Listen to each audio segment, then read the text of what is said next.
My wife and I had no idea what to expect when we decided to move our family to a different state where we didn't know anybody and start a hair salon. All we knew was we had a couple months living expenses in our savings account, and this better work out quickly or we were in trouble.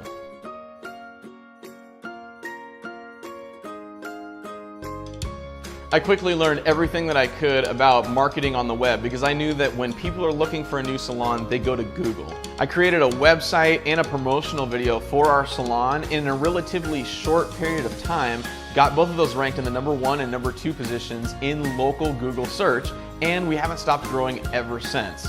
In fact, about 15% of our total client load every single month is new clients that found us on the internet.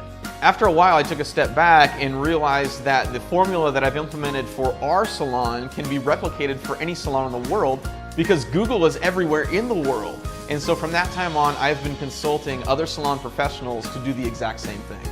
I also recently created an online course called Salon Marketing Blueprint, which teaches salon professionals step-by-step everything that I've done to market our salon on the internet. If you're a salon owner or an independent stylist and want to learn how to do this, I have created a free training video that'll walk you through the steps of organically ranking above your competition in local Google search, and I guarantee it'll make all the difference for your business. To get access to this video, just click the button on the screen or the link in the description, and I'll make sure that you get that free training video. My name's Dustin, and I love helping salon professionals dominate Google.